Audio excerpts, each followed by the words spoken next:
விஜய்னா யாருன்னே தெரியாத நம்மனா ஒரு 10 தடவை போயிட்டு மக்களை பார்க்க வேண்டியது இருக்கும், 15 தடவை பார்க்கணும். இப்போ வந்து மக்களோட குறைகள் என்னன்றது ஒரு சர்வேஸ் எடுக்கிறாங்க, கட்சி பசங்களுக்கு சர்வே எடுக்கிறது.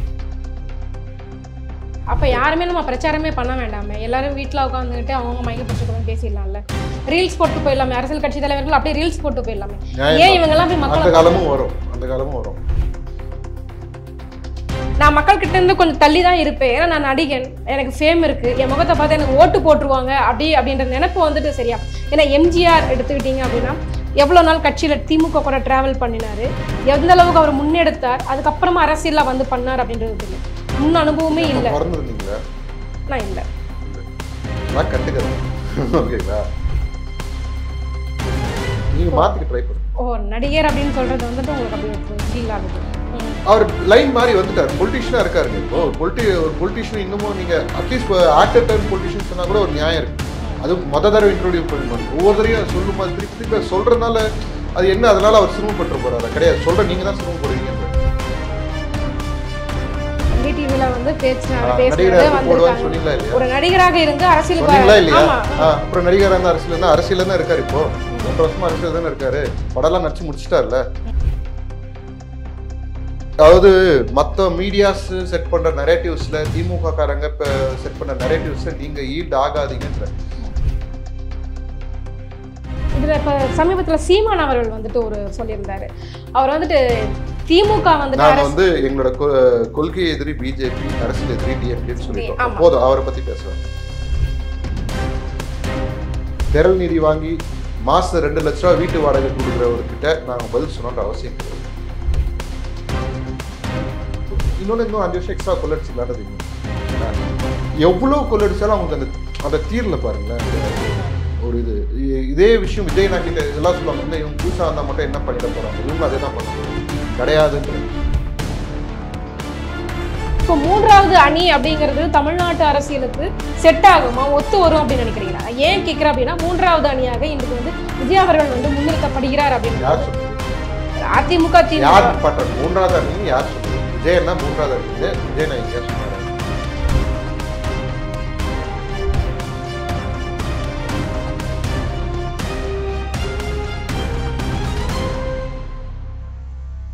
ஜாம்பவா நேயர்களுக்கு வணக்கம். இன்றைய நேர்காணலில் நம்மோடு இணைந்திருக்கிறார் தமிழ்நாடு இளைஞர் கட்சியை சேர்ந்த திரு லோகேஷ் அவர்கள். வாருங்கள் பேசுவோம். வணக்கம் சார். வணக்கம். இன்றைய தினம் பார்த்தீங்க அப்படின்னா விஜய் அவர்களுடைய அந்த அரசியல் சுற்றுப்பயணம் வந்துட்டு மிகப்பெரிய பேசு பொருளாக மாறி இருக்கிறது. ஒரு எந்த செஞ்சாலுமே வந்துட்டு பார்த்தீங்க அப்படின்னா ஒரு விமர்சனத்துக்குள்ளாகிற நிலைமை தான் வந்திருக்கு. என்ன காரணமாக இருக்கும்னு நினைக்கிறீங்க? இந்த ஊர் பக்கம் சொல்லுவாங்க தெரியுங்களா, நல்ல பழுத்த மரம் தான் காய அடிப்படணும். இப்போ வளர்ற ஒரு கட்சியை பார்த்து 75 வருஷ கட்சி வந்து இப்படி ஒரு ரெஸ்ட்ரிக்ஷன்ஸை வந்து விதிக்குதுன்னா அது எதனோட வெளிப்பாடுன்னு இருக்கு. நம்ம எல்லாம் அவங்களுக்கு ஒரு ஆளே இல்லைன்னா அவங்க ஏன் இவ்வளோ விதிகள் இது பண்ணும்? நம்ம ஒன்றும் ரூல்ஸை மீறல, எங்கேயுமே கிடையாது. இது நாள் வரைக்கும் எங்கேயா லாவை பிரேக் பண்ணி நம்ம எதாவது செஞ்சுருக்கோமா? என்ன பெர்மிஷன் கொடுக்குறோமோ அதை அவங்க என்ன சொல்கிறாங்களோ அதுக்கேற்ற மாதிரி நம்ம அதுக்கு தகுந்த மாதிரி மாற்றி தான் நடந்துருக்கு. இப்போ இந்த திருச்சிக்கே 15ஆம் தேதி கேட்டது, 17 அப்புறம் 15 முடியாது, 17 போகணும். 17 முடியாதுனாங்க, சரி 13 கொடுத்தது அவங்க தான் வீக்கெண்ட்ஸு பிளான் பண்ணிக்கோங்கன்னு சொன்னது அவங்க. போலீஸ் கூட டிஸ்கஷன் நடந்தது அவங்களோட. அதுக்கு இப்போ வீக்கெண்ட் பொலிட்டிஷியன் அப்படின்ட்டு ஒரு விமர்சனம் வந்தது. இது வந்து நம்ம டிஜிபிகிட்ட போகும்போது டிஜிபி ஆஃபீஸில் கேட்டது, டென்டேட்டிவாக நீங்கள் கொடுங்க எந்தெந்த ஒரு இதோட ஆக்சுவல் பிளான் என்னென்னா ஒரு வீக்குக்கு அந்த 3 மாவட்டம் 2 மாவட்டம்ன்றது பிளான். இப்போ அந்த பர்டிகுலர் வீக்குக்கு இப்பயும் அதே தான். ஆனால் மக்களை போய் சந்திக்க போகிறது அந்த ஒரு நாள். மிச்சம் இருக்கிறதுனால லோக்கல் இருக்கிற நிர்வாகிகள் மீட் பண்ணுறதா இருக்கட்டும், இல்லைனா வந்து ஏதாவது அமைப்புகள் சார்ந்து மீட் பண்ணுறதா, இதெல்லாம் வந்து பேக்ரவுண்டில் ஆஃப் கேமராவில் நடக்கும். ஆனால் அது எங்கேருந்து பண்ண போகிறாரு அப்படின்னு தெரியல. ஏர்லியராக வந்து அந்தந்த ஊரில் தங்குறதா தான் பிளான் இருந்தது. இப்போ பார்த்தீங்கன்னா திருச்சியில் ஹோட்டல்லாம் எதுவும் கிடையாதுன்னு பெரிய பிரச்சனை ஓடிட்டு இருக்கு. போலீஸ் வந்து ரூட்டை மாற்றி விட்றாங்க. நாங்கள் பிளான் பண்ண 113 கிலோமீட்டர் போக முடியல. இப்போ வேற ரூட் போய் தான் அரியலூர் போகணும். இந்த மாதிரி ரூட் ஒவ்வொரு இடத்துலையும் மாற்றுறாங்க. பெரம்பலூர்லேருந்து அப்படியே சென்னைக்கு ரூட் பண்ணுறோன்றாங்க. ஸோ அது எப்படி போய் எங்கே முடியுதுன்னு தெரியல. அதில் பார்த்தீங்க அப்படின்னா நான் சனிக்கிழமை தான் வந்துட்டு மக்களை வந்து சந்திப்பேன் அப்படின்ற மாதிரியான விமர்சனத்துக்கு உள்ளா இருக்கார். வாரத்துக்கு ஒரு வாட்டி தான் மக்களை வந்து நான் சந்திப்பேன் அப்படிங்கிறது அவர் ஒரு மேலே ஒரு நம்பிக்கை இழப்பு ஏற்படுற மாதிரி தானே இருக்குது. இல்லை, இது நீங்கள் பப்ளிக்கோட பாயிண்ட் ஆஃப் வியூவில் அப்படி நீங்கள் பொலிட்டிஷியன்ஸ் பாயிண்ட் ஆஃப் வியூ விடுங்க. பப்ளிக் பாயிண்ட் ஆஃப் வியூவில் தினசரி வரோம்னு வச்சுக்கோங்களேன், அவங்களுக்குன்னு சில இடையூறுகள்லாம் இருக்கும். அவங்களோட தினசரி வாழ்க்கைன்னு இருக்குது. இப்போ இன்னைக்கு எலெக்ஷன் கேம்பெயினுக்காக 1 வருஷத்துக்கு முன்னாடி முதலமைச்சர் கிளம்புனாரு, அதுக்கப்புறம் எடப்பாடியார் கிளம்புனாரு. அவங்களாம் அவ்வளோ சீக்கிரம் கிளம்பி என்ன ஏதாவது ஒரு ரிப்பல்ஷன் இருக்கான்னு கேட்டால் இங்கே கிடையாது. மக்கள் அன்றாடம் ரிப்பல்ஷன் அப்படின்றத விடவும் பார்த்தீங்க அப்படின்னா தொடர்ந்து நம்ம பேசுகிறோம், மக்கள் கிட்ட போய் நிற்கிறோம், எலெக்ஷனுக்கு இன்னும் வந்துருச்சு அப்படின்னா திராவிட கட்சிகளுடைய முன்னேற்பாடுகள் அவங்க ஓரணியில் திரள்வோம்னு சொல்லிட்டு திமுக எங்க மக்களை காப்போம் தமிழகத்தை அந்த ஹீட் ஏதாவது களத்துல டிரான்ஸ்ஃபர் ஆயிருக்கான்னு கேட்கணும். களத்துல இறங்கி அவங்க வேலை செய்யறாங்க, மக்களோட பயணிச்சுக்கிட்டே இருக்காங்கல்ல, மக்கள் கிட்ட தாங்க காட்டிக்கிட்டே இருக்காங்கல்ல. இதெல்லாம் யாருக்கு வேணும் அப்படின்னா, இவருக்கு விஜயனா யாருன்னே தெரியாத நம்மனா ஒரு 10 தடவை போயிட்டு மக்களை பார்க்க வேண்டியது இருக்கும், 15 தடவை பார்க்கணும். இப்போ வந்து மக்களோட குறைகள் என்னன்றது ஒரு சர்வேஸ் எடுக்கிறாங்க. கட்சி பசங்களுக்கு சர்வே எடுக்க சொல்லி அப்படியே பூத் கமிட்டி கோயம்புத்தூர் நடந்தது இல்லையா, அப்பத்துலேருந்தே அது ரூல்ஸ் போயிட்டு இருக்கு. எல்லாரும் அவங்கவுங்க சர்வே எடுத்துட்டு என்னென்ன பிரச்சனைகளுக்கு மக்கள்கிட்ட குறைத்து கேட்டுன்னு இருக்காங்க. இப்போ அதை வந்து வெளிப்படுத்த போகிறாரு, இந்த குறைகள் இருக்குது, இந்த விஷயங்கள்லாம் பண்ணணும் அப்படின்ற மாதிரி சொல்ல போகிறார். அந்த காலத்தில் நீங்கள் சொல்கிறது ஒரு பீரியட் ஆஃப் டைமில் ஒரு ஊரில் பேசினா இன்னொரு ஊருக்கு போயிட்டு சேராது, என்ன பேசுகிறோன்றது போய் சேராது. இன்றைக்கி அப்படி கிடையாது. இன்றைக்கி காலகட்டத்தில் இந்த ஊரில் பேசினா அது கடைக்கோட்டில் இருக்கிற எல்லா ஊருக்கும் போகும், உலகம் முழுக்கா போகுது. அப்ப யாருமே நம்ம பிரச்சாரமே பண்ண வேண்டாமே, எல்லாரும் வீட்டுல உட்காந்துக்கிட்டு அவங்க மைக்க படிச்சு கூட பேசிடலாம்ல, ரீல்ஸ் போட்டு போயிடலாமே, அரசியல் கட்சி தலைவர்கள் அப்படியே ரீல்ஸ் போட்டு போயிடலாமே. ஏன் இவங்க எல்லாம் போய் மக்கள் அந்த காலமும் வரும். ஏன்னா வந்து நீங்க பார்த்துட்டு இருக்கிற பொலிட்டிக்கல் கலாம் இப்ப கிடையாது. நீங்க சொல்ற பொலிட்டிக்கல் கலாம் ரொம்ப ஓல்டு. ஓகேங்களா, இன்னைக்கு பொலிட்டிக்கல் ஷிஃப்ட் எவ்வளோ சேஞ்ச் ஆயிடுச்சு. ஜென்ஸியும் மில்லினியல் கிட்ஸும் வந்து உள்ள இருக்கிறாங்க.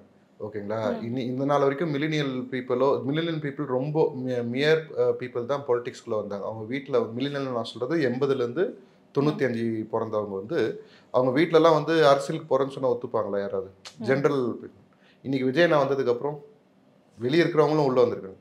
சரி, இவங்க தான் வந்திருக்காங்கன்னு பார்த்தா 96லேருந்து 2012 வரைக்கும் பிறந்திருக்க ஜென்ஸி கிட்ஸ், ஜென்ஸியும் இருக்கிறாங்க. ஜென்ஸி மட்டும் தான் உள்ளே இருக்காங்கன்னு கேட்டால் அதுக்கப்புறம் ஜென் ஆல்ஃபா, அவங்க விஜயனா ரசிகர்கள். இன்னும் ஓட்டு உரிமை கிடைக்கல அவங்களுக்கு ஓட்டு உரிமை கிடைக்கும் போது அவங்களும் அரசியலுக்குள்ள வருவாங்க.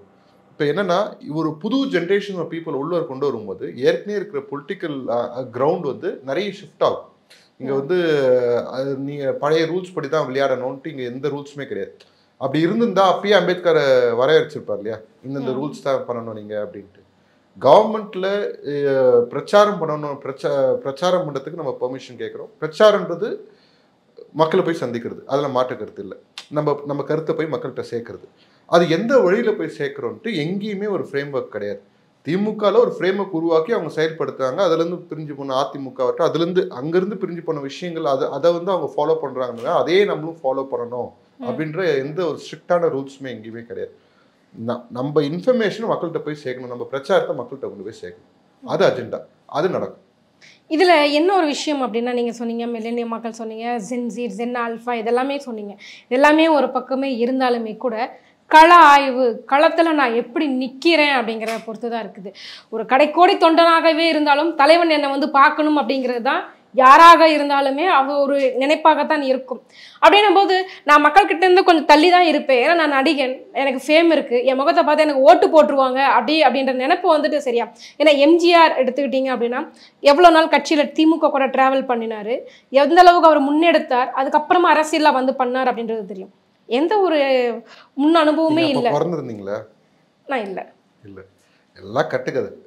ஓகேங்களா, கட்டுக்கதைன்னா எந்த ஆங்கிள் சொல்றேன்?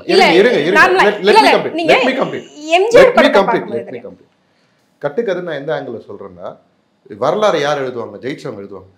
ஓகேங்களா, அவங்க என்ன சொல்றாங்களோ அதுதான் வரலாறு. அவங்கெல்லாம் களத்துல வந்து நிக்கலைன்னா நான் சொல்லலை. ஓகேங்களா, அதே நேரத்துல எம்ஜிஆர் படம் நடிச்சுட்டு இருந்தார். ஓகேங்களா, அந்த 72லேருந்து 77 வரைக்கும் எத்தனை படம் நடிச்சிருந்தாருன்ட்டு படம் ரிலீஸ் ஆனதை வச்சு யாருல ஒரு கணக்கு இருக்கும் நமக்கு. அத்தனை படம் நடிக்கிறாரு, ப்ரொடியூஸ் பண்றாரு, டைரக்ஷனும் பண்ணியிருக்காரு. ஓகேங்களா, அவ்வளவும் அந்த டைம் பீரியட்லேயே பண்ணுறாருனா எவ்வளோ நேரம் அதுக்கு ஸ்பெண்ட் பண்ணியிருப்பாரு. மக்கள் கூட டைம் ஸ்பெண்ட் பண்ணுறேன்னு நான் சொல்லலை, மக்கள் கூட ஸ்பெண்ட் பண்ணியிருக்காரு. அன்னைக்கு இருந்து சமுதாய கட்டமைப்பு இன்னைக்கு கிடையாது, இன்னைக்கு வேற. ஓகேங்களா, இன்னைக்கு வந்து பக்கத்து வீட்டில் என்ன நடந்ததாலே இந்த வீட்டில் இருக்கிறவனுக்கு என்னன்னு தெரியாது. ஓகேங்களா, நீங்கள் சொல்லக்கூடிய கடைகோடி தொண்டனுக்கு தன் தலைவனை பார்க்கணும்னு என்ன இருக்கும்? 8 கோடி பேரையும் போய் தனியாக போய் பார்க்கணும்னா எவ்வளோ நாள் ஆகும்? ஆயுசு பத்துமா? மக்களை சந்திக்க போறாரு. அதில் வாய்ப்பு இருக்கிறவங்கள கண்ணோட கண்ணா நேரில் பார்க்க போகிறாங்க, மற்றவங்க வீடியோவில் பார்க்க போகிறாங்க. அவ்வளவுதான். நீங்க வந்து எல்லார்கிட்டையும் குறை தனித்தனியா கேட்கறதுக்கு கட்சி நிர்வாகிங்க கேட்கறாங்க. தனித்தனியா குறைகள் ஒவ்வொரு வீட்டையும் போயிட்டு குறைகள் கேட்டு கதவு தட்டி உங்களுக்கு என்ன பிரச்சனைகள் இருக்கு எல்லாத்தையும் கேட்டு தெரிஞ்சுக்கிட்டு நிர்வாகிகள். விஜயன்னா அந்த வேலையை சர்வே ஃபார்ம் எடுத்துட்டு போயிட்டு செய்யணுன்ற அவசியம் கிடையாது. ஆனா சந்திக்கிறதுக்கு வராரு, ஏற்கனவே கேட்ட குறைகளை மக்கள்கிட்ட இந்த குறைகள்லாம் இருக்கு, இதெல்லாம் நான் என்னென்ன செய்ய போறேன்றதை அவர் சொல்ல வர்றாரு. அவரோட என்ன மாதிரி செயல்பாடுகள் இருக்க போகுது, இல்லை அரசியல்ல இன்னைக்கு இருக்க காலகட்டத்தில் இந்த அரசாங்கம் செய்யக்கூடிய குறைபாடுகள் இதை பத்தி பிரச்சனைகளை பத்தி வெளியே சொல்லுவாரு. அந்த கனெக்டிவிட்டி அவர் பேசுறத மக்கள்கிட்ட போய் கனெக்ட் பண்றாருன்னா கனெக்ட் ஆவாங்க, எல்லாருமே கனெக்ட் ஆவாங்க, யுனானிமஸா கனெக்ட் ஆவாங்க. அது முக்கியம். அதுதான் நாளடைவில். இப்போ நீங்க டவுன் த லைன் டிசம்பர்ல பாருங்களேன், மக்களை எத்தனை தடவை சந்திச்சிருப்பாரு நினைக்கிறீங்க? ஒரு தடவை நினைக்கிறீங்களா? 15 தடவை சந்திச்சிருப்பாரு. ஒரு தடவை ஒரு சனிக்கிழமை பேசுறது தமிழ்நாட்டில் இருக்கிற மட்டும் இல்லை, நீங்க நேத்து கூட சரி, முன்னாடிலாம் வந்து தமிழ் நியூஸுக்கு பெருசாலாம் தமிழ்நாட்டு நியூஸை பற்றி பெருசாலாம் கவரேஜ் பண்ண மாட்டாங்க. எலெக்ஷன் டைமில் தான் 1-2 கவர் பண்ணுவாங்க. என்டிடிவியில் தமிழுக்குன்னு ஒரு தனி இது இருக்குது, ஒரு 10 minutes 15 minutes போடுவாங்க. அதில் ஃபஸ்ட்டு டாப்பிக்கு விஜய் பற்றி தான். இந்தியா டுடேவாக இருக்கட்டும், பல சேனல் இங்கிலீஷ் சேனல்ஸில் நார்த் இந்தியா இங்கிலீஷ் சேனல்ஸ்ல வந்து விஜய் அண்ணாவை பத்தி பேசுறாங்க, அந்த அரசியலை பத்தி பேசுறாங்க. ஒரு நடிகர் கட்சி ஆரம்பிச்சிருக்காரு, நடிகர் அங்க அவங்களே ஆக்டர்னு மாத்திட்டாங்க, ஆக்டர்னு கிடையாது பொலிட்டிஷியன் சொல்லி மாத்திட்டாங்க. நீங்க இன்னும் அந்த மனப்பான்மையில இருந்து நான் என்ன சொல்றேன்னா, கவர் பண்றாங்க அப்படின்னா ஒரு நடிகர் வந்து கட்சி ஆரம்பிச்சிருக்காரு, அவருக்கான ஒரு ஃப்ரேம் வந்து கிரியேட் ஆயிட்டு இருக்கு. கண்டிப்பா வந்து எல்லா தளங்கள்ல இருந்தும் பேசத்தான் செய்யறாங்க, அது மாதிரி மறுக்கிறதுக்கு இல்லை. இதுதான் சொல்றது, சிரமப்படுத்துது. அந்த இடத்துல எல்லாம் வந்து ருசிச்சு பார்த்தா அந்த அருமை தெரியும். ஓகேங்களா? நம்ம வந்து கீழே இருந்துட்டு மலையை பார்த்து குலைக்கிற சமானம் தான் அதெல்லாம். ஓகேங்களா? அந்த உச்சத்துல இருந்து ஒரு நீங்க இந்த துறையில நீங்க ஒரு 200 கோடி சம்பளம் வேணும் விட்டுட்டு வேற வாங்கினா வந்துருவீங்களா? நீங்க வருவீங்களா?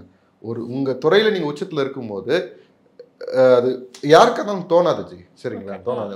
இன்னொன்னு அதுல எனக்கு இது தவிர வேற தொழில் இல்லைன்ட்டு 1க்கு 2 தடவை சொல்லிட்டாரு.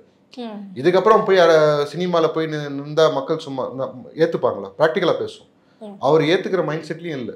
அவர் கண்டிப்பா வந்து பொலிட்டிக்கல்ல ஒரு லாங் ரன் ஓடணுன்ற மைண்ட் செட்ல உள்ள வந்திருக்காரு. எல்லாத்தையும் பிளான் பண்ணி தான் உள்ள வந்திருக்காரு. அவர் இன்னமும் ஆக்டர்னு சொல்றதுனால என்ன லாபம்? சரி, ஆமா நடிகர் தான், ஆமா கூத்தாடி தான், அவரே ஒத்துக்கிட்டார். கொள்கை விளக்க மாநாட்டே ஒத்துக்கிட்டார், ஆமா ஏன் நான் கூத்தாடி தான். அதை தாண்டி ஒரு பரிணாமம் வளர்ச்சி ஒரு பொலிட்டீஷியனா அந்த ஸ்பேஸ்குள்ள நுழைஞ்சிருக்காரு. ஓகேங்களா? ஒரு கட்சின்னு ஒன்று ஆரம்பிச்சிருக்கு, அந்த கட்சிக்கு தலைவரா இருக்காரு. 3 லட்சம் பேருக்கு போஸ்டிங் போட்டிருக்காங்க இந்த 1.5 வருஷத்துல. திமுகவோ அதிமுகவோ கட்சி ஆரம்பிச்ச 1.5 வருஷத்துல 3 லட்சம் பேருக்கு போஸ்டிங் போட்டிருக்காங்களா? நீங்க சொல்லக்கூடிய நடிகர் Vijay, actor turned politician Vijay, அவரால் முடியுது இல்ல? அந்த கட்டமைப்பு உருவாக்க முடியுது. எல்லா புதுசா வந்தவங்க எல்லார்கிட்டையும் என்ன சொல்லுவாங்க? பூத்துல போறதுக்கு ஆள் இருக்கா, பூத்துல போறதுக்கு ஆள் இருக்கா? அதை முதல்ல உடைச்சிட்டாருல, ஃபர்ஸ்டே உடைச்சிட்டாரு. அதை உடைச்சிதான் நகர்ந்துட்டு இருக்காரு, ஒவ்வொரு ஸ்டெப்பா நகர்றாரு. அந்த பொலிட்டிக்கல் வில்லு, பொலிட்டிக்கல் நாலேஜ் இருக்க ஒரு லீடரை நம்ம இன்னமும் வந்து வேற ஒரு துறையை சேர்ந்தவர்ன்ட்டு சொல்றதுனால வந்து அது ஏதோ ஒரு மனநோய் மாதிரி எனக்கு ஃபீல் ஆகுது. நீங்க மாத்திக்க ட்ரை பண்ணுங்க. நடிகர் அப்படின்னு சொல்றது வந்துட்டு உங்களுக்கு அப்படியே ஃபீல் ஆகுது. அவர் லைன் மாதிரி வந்துட்டார், பொலிட்டிஷியனா இருக்காருங்க. இப்போ ஒரு பொலிட்டிஷியன் இன்னமும் நீங்க அட்லீஸ்ட் ஆக்டர் டர்ன் பொலிட்டிஷியன் சொன்னா கூட ஒரு நியாயம் இருக்குது. அது தடவை இன்ட்ரோடியூஸ் பண்ணும்போது ஒவ்வொரு தடவையும் சொல்லும்போது திருப்பி சொல்றதுனால அது என்ன, அதனால அவர் சிரமப்பட்டு போறாரு கிடையாது. சொல்ற நீங்க தான் சிரமப்படுவீங்கன்ற கொஞ்சம் மாத்திக்க பாருங்க, மக்களுக்கும் வந்து புரியும்ல. நான் என்ன சொல்ல வந்தேன்னா, நடிகராக இருந்து அரசியலுக்கு வந்தவர் அப்படின்ற மீனிங்ல தான் நான் சொல்ல வந்தேன். நடிகர் அப்படின்னு சொல்றதே வந்துட்டு உங்களுக்கு சிறுமைப்படுத்துற மாதிரி இருக்கா? அப்ப ரைட், இப்போ விவாதத்துக்கு வரணுன்றீங்க. நடிகர்ன்றது சிறுமப்படுத்துறது கிடையாது. அவரு தனியே நீங்க என்ன கூத்தாடின்னு சொல்லிட்டாரு. நடிகராக இருந்து அரசியலுக்கு வந்திருக்கும் விஜய் அவர்கள், இதுல எங்க அவரை சிறுமைப்படுத்துற மாதிரி இருக்கு? நீங்க அந்த ஸ்டேட்மெண்ட் தான் ஃபர்ஸ்ட் சொன்னீங்களா? ஆமா, நடிகராக இருந்து நான் வந்து மீடியாவை பத்தி பேசணும். மீடியா பத்தி பேசும்போது என்ன சொன்னீங்க? நடிகரா இருக்காரு போடுவாங்க. நீங்க என்டிடிவில வந்து சொன்னீங்களா இல்லையா? ஒரு நடிகராக இருந்து அரசியலுக்கு வரீங்களா இல்லையா? அப்புறம் நடிகரா இருந்தா அரசியல் தான் இருக்காரு. இப்போ 1.5 வருஷமா அரசியல் தானே இருக்காரு. படம்லாம் நடிச்சு முடிச்சிட்டாருல. நான் நடிகன் கிடையாது, எனக்கு வேற தொழில் கிடையாது போன மாநாட்ட சொன்னாரு. சொன்னதுக்கு அப்புறம் மறுபடியும் சொல்றது பேர் என்னன்னு கேக்குறேன். அந்த புத்தி பேர் என்னன்னு கேக்குறேன். அவர் அந்த பொசிஷன்ல இருந்து அவர் அரசியலுக்கு வந்திருக்கிறார். அதை நீங்க சொல்லல, இப்பதான் சொன்னீங்க. இதோட மீனிங் ஃபர்ஸ்ட் டைம் சொல்லும்போது சொல்லல. ஃபர்ஸ்ட் டைம் ஆமா நடிகரா இருக்காரு போடாத செய்வாங்க, நீங்க அததான் சொல்ல வந்தீங்க. நடிகராக இருந்து அரசியலுக்கு வராங்க இல்லங்க சார். இப்போ என்னங்க நடிகரா இருந்தா அரசியல் வரக்கூடாதாங்க? நான் எதுவுமே நான் சொல்லவே இல்லை. நான் அதை பத்தி நான் என்ன அதுல என்ன பிரச்சனை? இப்போ NDTVல நியூஸ் வந்திருக்கு, அதனால உங்களுக்கு என்ன படுத்துவது அப்படின்னு சொல்றீங்களே. NDTVல நியூஸ் வந்திருக்கு, தினம் அவரை பத்தி ஏதாவது நியூஸ் இந்தியா டுடேல கவர் பண்றாங்க, எல்லாத்தையும் கவர் பண்றாங்க. நேஷனல் அப்படின்னு பாத்தீங்கன்னா இலங்கையில இருந்து இன்டர்நேஷனல் மீடியால போன மாநாட்ட CNN லைவ் போட்டுருக்காங்க. இதெல்லாம் உங்களுக்கு என்ன பிரச்சனை? இலங்கை மினிஸ்டர் வந்தாரு, கச்சத்தீவு பத்தி அவர் சொன்னதுக்கு பதில் சொல்லியிருக்காங்க. பெருமைப்படக்கூடிய விஷயம். எவ்வளவு பெரிய விஷயம். அதை சொன்னீங்களா? நீங்க சொல்லக்கூடிய ஆக்டரா இருக்கவர், நடிகரா இருக்காரு, அவர் சொன்ன விஷயம் அதை சொன்னீங்களா நீங்க? இல்ல உங்க அதாவது மற்ற மீடியாஸ் செட் பண்ற நரேட்டிவ்ஸ்ல திமுக காரங்க செட் பண்ற நரேட்டிவ்ஸ்ல நீங்க ஈல்ட் ஆகாதீங்கன்ற, பி ட்ரூத்ஃபுல் டு ஒர்க்ன்ற, மக்கள்கிட்ட உண்மையிலே மக்கள் என்ன விரும்புறாங்களோ அதை எடுத்து போய் சேருங்கன்ற, மக்களுக்கு விரோதமான கருத்தை சொல்றதுனால உங்களுக்கு என்ன பயனாக போகுதுன்னு கேட்குறேன். இதுல இப்ப சமீபத்துல சீமான் அவர்கள் வந்துட்டு ஒரு சொல்லியிருந்தாரு. அவர் வந்துட்டு திமுக வந்து எங்களோட கொள்கை எதிரி பிஜேபி, அரசியல் எதிரி டிஎம்கேன்னு சொல்லிட்டோம். போதும், அவரை பத்தி பேச வேண்டாம். இல்ல அவர் சொன்னதுக்கான அவரை பத்தி பேசவே வேண்டாம். நாங்க அவரை பத்தி பேச தயாரா இல்லை. அவர் வந்து எவ்வளவு இருந்தாலும் அவரை பத்தி எங்களை பத்தி பேசதான் அவரோட அரசியல் கொள்கையை அவர் வச்சுட்டு இருக்காரு. போர் முனைக்கு வச்சா நாங்க திருப்பி பதில் சொன்ன அவசியம் இல்லை. வேணா தமிழ்நாடு கட்சியா ஒன்னே ஒன்று சொல்றேன், திரள் நிதி வாங்கி மாசம் 2 லட்ச ரூபா வீட்டு வாடகை கொடுக்குறவர்கிட்ட நாங்க பதில் சொன்னோன்ற அவசியம் கிடையாது. சீமான் அவர்களை பத்தின விமர்சனத்துக்கே நீங்க உள்ள வரல அப்படின்றீங்க? தேவையில்லை. அவருக்கு வந்து செய்ய வேண்டிய வேலையை விட்டு விஜய் அடிக்கிறாருக்காக நாங்க வந்து எங்க வேலையை விட்டுட்டு அவர் அடிக்கணுமா? தாவேக்கா அவர்கள் வந்துட்டு இந்த மாதிரி ஒரு பிரச்சாரத்துக்கு போகிறோம், சுற்றுப்பயணம் போகிறோம் அப்படின்னும் போது நிறைய கட்டுப்பாடுகளை வந்துட்டு போலீஸ் தரப்புல 23 கட்டுப்பாடுகள். ஆமா 23. இது வந்து மற்ற அரசியல் கட்சிகளுக்கு இல்லாம தாவேக்காக்கு மட்டும் விதிக்கப்பட்ட ரொம்பவுமே ஸ்ட்ரிக்டான ஒரு, எதை பத்தி என்ன எல்லா கட்சிக்குமே, தமிழ்நாடு என்ன கட்சி எங்க கட்சியா இருக்கட்டும், எல்லா கட்சிக்குமே வந்து ஒரு ஒரு ஒரு ஆர்ப்பாட்டமோ போராட்டமோ என்ன பண்ணாலுமே வந்து ஒரு பர்மிஷன் ஒன்று வாங்கி லீகலா பண்றது ப்ரொசீஜர். ஏன்னா பொது இடத்துக்கு போறோம், பொது இடத்துல நம்ம கலந்துக்கிறோன்றது. ஒரு படி போக ஒரு மண்டபத்தில் நடக்கிற ஈவெண்ட்டுக்கெல்லாம் கூட பர்மிஷன் வாங்குற சிச்சுவேஷன் ஆச்சு ஒரு காலகட்டத்தில். தாவேக்கெல்லாம் அதெல்லாம் எக்ஸ்ட்ரீமா மண்டபம் கூட கொடுக்க மாட்டாங்க. இது இது இது வெறும் தாவேக்காக மட்டும் நடக்குதான்னு கேட்டா எல்லா கட்சிக்கும் நடக்கும். அதோட பெர்சன்டேஜ் எவ்வளோ, அளவு எவ்வளோ, ஒரு ஒரு ஒரு இப்போ நாங்க போறோம் பர்மிஷன் கேட்க போறோம்னா, இப்போ இந்த இடம் முடியாது, இல்லை இந்த டேட் முடியாதுன்னா நாங்கள் வந்து சரி நீங்கள் சொல்கிற டேட்டில் சொல்கிற டைம் இதில் வந்து நாங்கள் டேட் போட்டு கொடுப்போம், அப்ரூவ் பண்ணிடுவாங்க. இதுதான் ப்ரொசீஜர். நான் ஃபர்ஸ்டே சொன்னேன், எத்தனை நாள் மாறிச்சு, 3வது நாள் அவங்க சொன்னதுல 3வது டேட் மாறிச்சு. அந்த 13வது டேட்லயும் வந்து ஃபர்ஸ்ட் இந்த bus stand, main bus stand கேட்டது, அதுக்கப்புறம் சத்திரம் பஸ் ஸ்டாண்டு கேட்டது, அதுக்கப்புறம் காந்தி மார்க்கெட் கேட்டது, அதுக்கப்புறம் இப்போ மரக்கடை. எத்தனை இடம் மாறி இருக்கும். அதை ஃபர்ஸ்டே மரக்கடைன்னு சொல்லிட்டு தான் மரக்கடை பண்ணிட்டு போயிருப்போம். சரிங்களா? அந்த அலக்கழிச்சல் இருக்கு இல்லையா, அது ஏன் பண்ணணுன்றது தான் கேள்வி. நீங்க முதலே 13ஆம் தேதி மரக்கடையில் பண்ணிக்கோங்க சொன்னா அங்கே பண்ணிட்டு போறோம். எங்களுக்கு இந்த இத்தனை தடவை அலையணும், இத்தனை தடவை லெட்டர், ஒவ்வொருத்தையும் லெட்டர் திருப்பி நீங்கள் சொல்கிற டேட்டை மாற்றி இடத்த மாற்றி திருப்பி ப்ரெசென்ட் பண்ண வேண்டிய அவசியம் எங்களுக்கும் கிடையாது. நீங்கள் ஃபஸ்ட்டே சொன்னால் ஃபஸ்ட்டே நாங்கள் கொடுத்துட்டு போகிறோம். இந்த இதனால அரசியல் எங்களுக்கு புரிதல் வந்துடும். நீங்கள் எங்களுக்கு அரசியல் கற்றுத்தரத்துக்காக இதை செய்யலை, எங்களை அரசியலை ஒடுக்கிறதுக்காக தான் செய்கிறீங்க. நாங்கள் மனசு உடஞ்சிருவோம், கோவப்படுவோம், எதாவது ரியாக்ட் பண்ணுவோம் அப்படின்ட்டு எங்களுக்கு அந்த புரிதல் இருக்குது. நாங்கள் இது தமிழ்நாடு என்ன கட்சி பசங்க ஒரு பக்கம் இருக்கட்டும், தாவேக்கா இன்னைக்கு இருக்கிறது இன்னைக்கு தாவேக்காவா இல்லை, அதுக்கு முன்னாடி 30 வருஷமா ஏதோ ஒரு மக்களோட களப்பணியில இருந்திருக்கு, ஒரு மக்கள் மன்றமா இருந்திருக்காங்க, விஜய் மக்கள் இயக்கமா இருந்திருக்காங்க. அதுவும் அதோட பரிணாமம் உடைச்சு தான் தமிழக வெற்றி கழகம். ஓகேங்களா? அவங்க வந்து ஒரு ரத்த முகாம் நடத்துறாங்க, ஒரு குருதீகம் சொல்றேன், குருதீகமா இருக்கணும் இல்லைன்னா இந்த விஷயம் நடத்த போலீஸ்ட்டு பர்மிஷன் வாங்கணும். நீங்க சும்மா வேன் எடுத்துன்னு வந்து நிப்ப ரத்தம் கொடுங்கன்னு சொல்லிட்டு சொல்லிட முடியாது. அதுக்கெல்லாம் பெர்மிஷன் வாங்கணும், அவங்களுக்கு தெரியும். அது இல்லாமல் மாவட்டத்துக்கு இன்னைக்கும் வந்து ஏதாவது ஒரு போராட்டம், ஆர்ப்பாட்டம், இல்லைன்னா ஒரு தெருமுனை கூட்டம் ஏதாவது பண்ணிட்டு தான் இருக்கிறாங்க. அது வந்து அவங்கவுங்க சோஷியல் மீடியா கவர் இதில் தான் வந்து வருதே தவிர ஜென்ரல் நியூஸ் மீடியாவில் கவர் ஆகுது. எதுனா ஒரு லோக்கல் நியூஸ் பேப்பரில், லோக்கல் நியூஸ் பேப்பர் இந்த சென்ஸ் வந்து அந்த மாவட்டத்துக்கு ஏற்ற ஒரு இது இருக்கும் இல்லையா, நியூஸ் அதில் வருது. அதுலேயும் வந்து மெயின் பக்கத்தில் வரும், ஏதோ ஒரு பக்கத்தில் வரும். அது நாங்கள் வந்து தப்புன்னு சொல்லலை, வளர வளர நீங்கள் வந்து காட்ட போகிறீங்க, வெல் அண்ட் குட். ஆனால் அதெல்லாம் வந்து மறைக்கப்பட்டு இவங்களுக்கு எதுவுமே தெரியாது, அரசியல் புரிதலே கிடையாது இந்த பசங்களுக்குன்ற ஒரு பார்வை இருக்கு, அது தப்புன்ற. ஏன்னா இவங்களாம் தான் இந்த விஜய் மக்கள் இயக்கத்தில் இருக்கிற ரசிகர் மன்ற அமைப்புகளை வந்து இவங்க திமுகவும் அதிமுகவும் அந்தந்த பகுதியில் இருக்கிற பெரிய பெரிய தலைவர்கள் எலெக்ஷன் நேரத்தில் அவங்க தேர்தல் பிரச்சாரத்துக்காகவும் பூத் லெவலில் இருக்க வேலைக்காகவும் பயன்படுத்திட்டு இருக்காங்க இத்தனை வருஷமா. இன்னைக்கு அவங்க தான் தாவேக்காக்குள்ள வந்திருக்காங்க. இப்போ இன்னைக்கு தாவேக்கால போஸ்டிங் வாங்கிற மாவட்ட செயலர்லாம் வந்து ஒவ்வொருத்தரும் ஒரு ஆல்பம் லெவலுக்கு வந்து செஞ்சிருக்க வேலைகள் வச்சு தான் இந்த போஸ்டிங் இது பண்ணி காட்டி தான் அதை ப்ரூவ் பண்ணியிருக்காங்க. ஸோ கட்சிக்காக நாங்கள் இவ்வளோ வேலை பார்த்துருக்கோம் அப்படின்ற மாதிரி. ஆப்வியஸ்லி அவங்க அதுதான் அந்த களப்பணின்றது அவங்களுக்கு தெரியும், மக்களை போய் சந்திக்கிறது இந்த விஷயம்லாம் தெரியும். They are not நியூன்ற.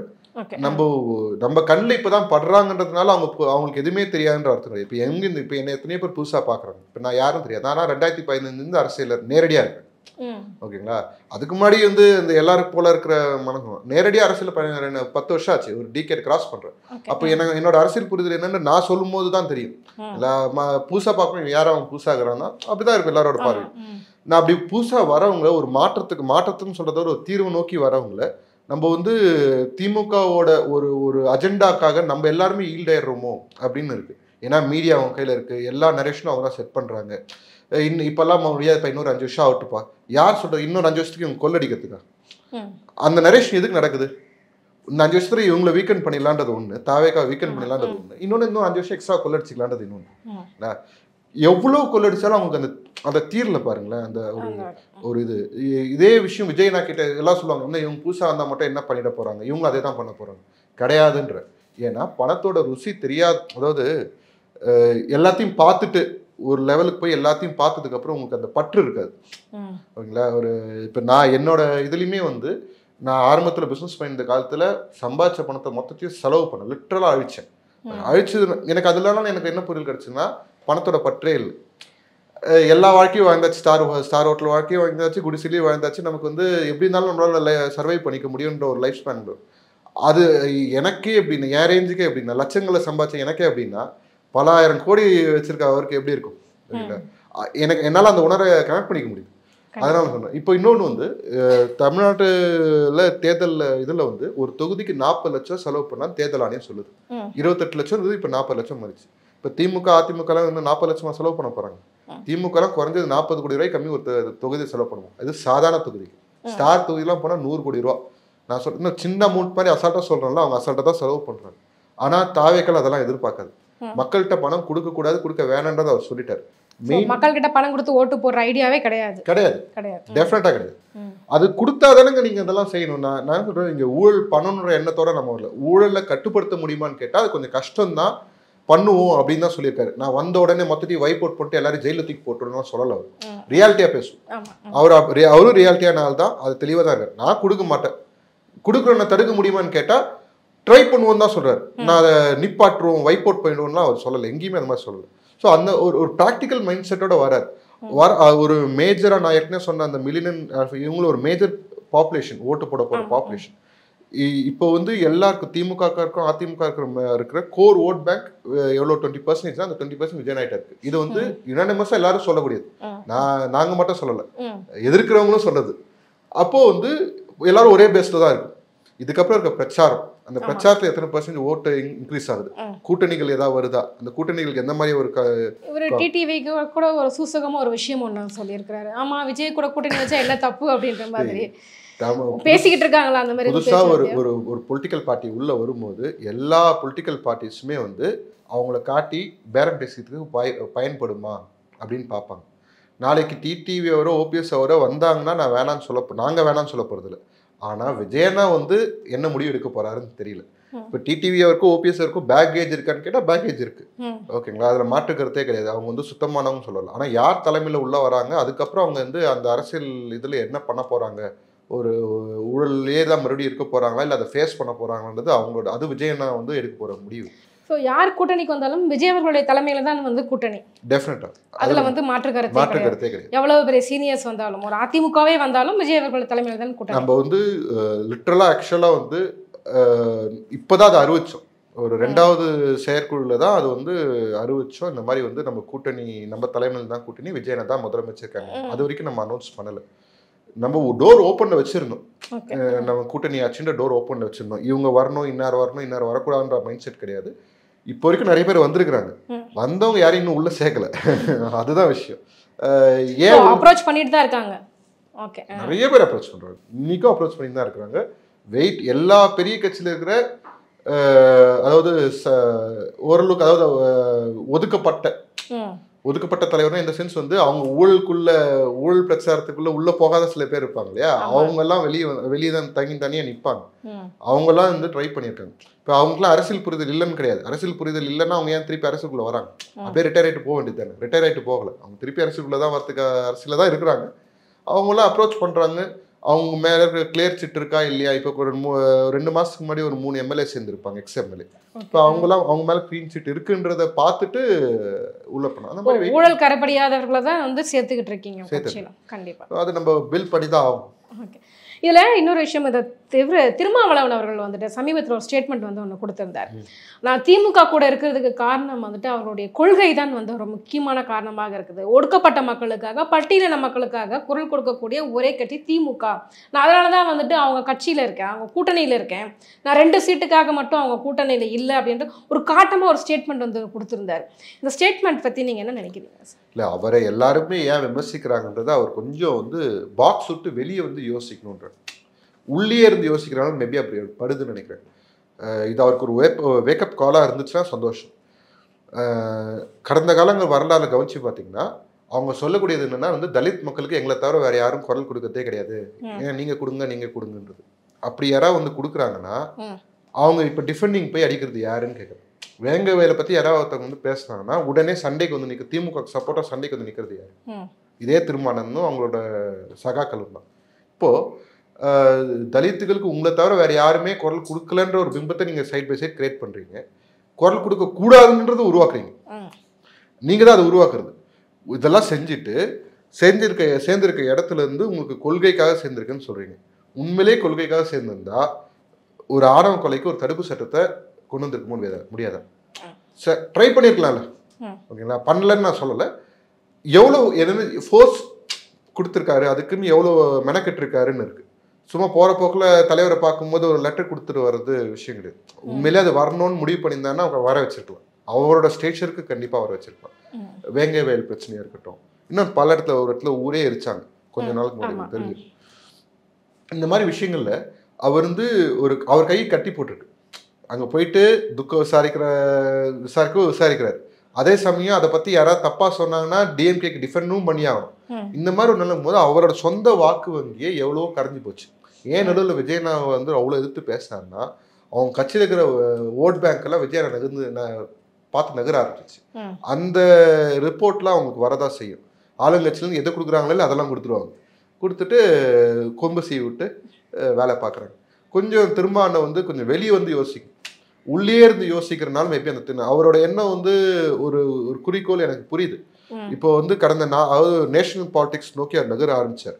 இந்த 4.5 வருஷத்துல ஆளுங்கட்சியில தான் கூட்டணி இருக்காரு. 4.5 வருஷத்துல நேஷனல் பாலிடிக்ஸை நோக்கி எவ்வளவு நகர்ந்தாருன்னு கேட்டா அது ரொம்ப சொற்பமா இருக்கு. உங்களோட குறிக்கோள் அதுதானா, நீங்க அதை செய்ய வேண்டியது தானே. சரி, இங்க அதிகாரத்துல பங்கு அப்படின்றது உங்களோட குறிக்கோள், ஓகேங்களா? எனக்கு முதலமைச்சராக தகுதி இல்லையா நீங்களே கேட்டிருக்கீங்க. அதையும் துணை முதலமைச்சர் அதிகாரத்தில் பங்கு வேணும். இன்னொரு 20 வருஷம் நீங்க டிஎம்கேல இருந்தாலும் அது நடக்குமா? பிராக்டிக்கலா பேசும், ரியாலிட்டி பேசும். திமுக வந்து மெஜாரிட்டி இல்லாம மைனாரிட்டியா அரசாங்கம் ஃபார்ம் பண்ணும்போது கூட அவங்க கூட்டணி ஆட்சியில பங்கு தரும். அதுதான் திமுக. அப்படி கூட்டணியில பங்கு தரேன்னு சொல்லக்கூடிய ஒருத்தரை ஆரம்பத்துல ஆதரிக்காம, இந்த தப்பு எல்லாரும் செய்யற தப்பு.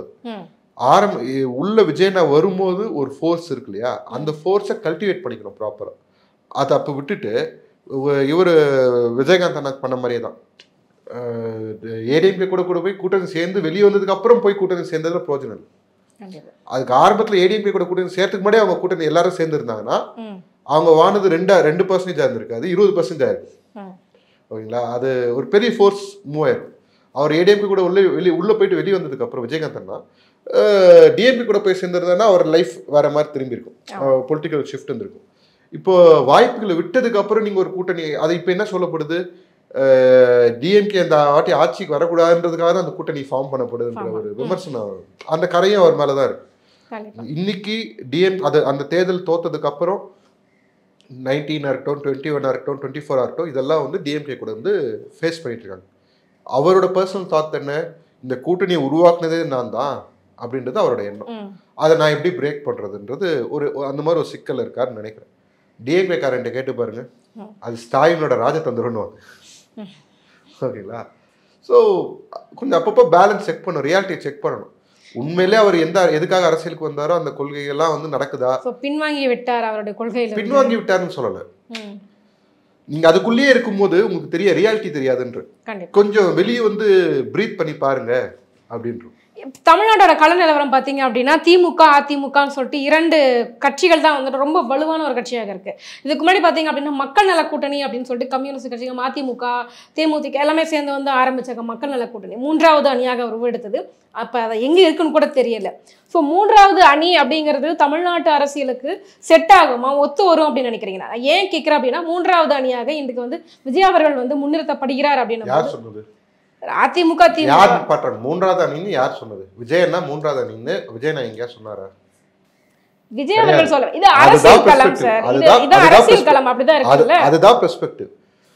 நீ உங்களோட பெர்ஸ்பெக்டிவ், உங்க கேள்வியோட பெர்ஸ்பெக்டிவ் உங்களை தப்பா சொல்லல. நீங்களும் அந்த சர்க்கிள்குள்ள தான் இருக்கீங்கன்ற. ஓகேங்களா? இதுதான் டிஎம்கேயோட நரேஷன். அவங்க தெளிவா அதை தான் செய்யறாங்க. புதுசா யார் வந்தாலுமே அவங்கள வந்து 3வது ஆளு 4வது ஆளு 5வது ஆளு அப்படின்றது. நான் மறுபடியும் சொல்றேன், இன்னைக்கு 1 கோடி பேர் தாண்டி 2 கோடி இலக்கை வச்சு தொண்டர்கள் சேர்ந்துட்டு இருக்காங்க. ஓகேங்களா? டிஎம்கே ஏடிஎம்கே 75 வருஷம் 50 வருஷம் இருக்க கட்சிங்களுக்கு எவ்வளோ பேர் இருக்காங்கன்னா அவ்வளோ பேர் தான் இருக்காங்க தொண்டர்கள். அதில் இவங்கெல்லாம் ஆக்டிவ் 1.5 வருஷத்துல சேர்ந்தவங்க. ஓட்டர் ஐடி வச்சு அதில் இருக்க லிஸ்ட் எத்தனை பேர் இறந்துருக்காங்க, அது எவ்வளோ பேர் நீக்கி இருக்காங்கன்னு நமக்கு தெரியாது. எத்தனை பேர் ரிப்பீட்டடாக வந்திருக்காங்க, எத்தனை பேர் அவங்க குடும்பத்தில் இருக்கிறவங்க பேர்லாம் சேர்த்து எழுதிக்கிறாங்கன்னா நமக்கு தெரியாது. உண்மையிலே அவங்க வீட்டில் 2 கோடி ஓட்டர்கள் தொண்டர்கள் இருந்தாங்கன்னா, உறுப்பினர்கள் இருந்தாங்கன்னா அவங்க வந்து கூட்டணியே வைக்க வேண்டாம். 6.5 கோடி பேர் தான் வாக்களிக்கிறது. 2 கோடி பேர் உங்ககிட்ட ஆல்ரெடி உறுப்பினர் இருந்தாங்கன்னா நீங்கள் ஜெயிச்சிருவீங்க. ஓகேங்களா? நம்மளும் அந்த 2 crores இலக்கு வச்சு தான் போயிட்டு என்னன்னா நம்ம முதன்மை சக்தியாகும். நம்ம எங்கேயுமே வந்து மாற்று அணி ஏமாற்றுன்னு சொல்லி பண்ணுறதுக்கு வரல. தீர்வை நோக்கி வரும், அதுவும் முதன்மை சக்தியாக வரும்ன்றதான் நம்மளோட பாயிண்ட். இந்த 3வது அணி பிம்பமே டிஎம்கேவோட நரேட்டிவ்ன்றோம். அதில் மறுபடியும் நாங்கள் ஈல்ட் ஆகிறதுக்கு தயாராக இல்லை. எங்கள் ஃபோர்ஸை நீங்கள் ரொம்ப லேசாக இட போடாதீங்க அப்படின்னு தான் நாங்கள் சொல்ல வரோம். திமுக கிட்ட வந்து அவங்க இத்தனை வருஷம் ஆட்சி பண்ணியிருக்கலாம், அதிமுக இத்தனை வருஷம் ஆட்சி பண்ணியிருக்கலாம். களத்தில் இறங்கி பம்பரமாக வேலை செய்யக்கூடிய இளைஞர்கள் விஜயநாயிட்ட இருக்காங்க. அதை மறந்துட வேண்டாம். இளைஞரோட சக்தியை மறந்துட வேண்டாம். கண்டிப்பாக எங்கள் கேள்விகளுக்கு ரொம்ப சிறப்பான பதில் சொன்னீங்க சார். நன்றி.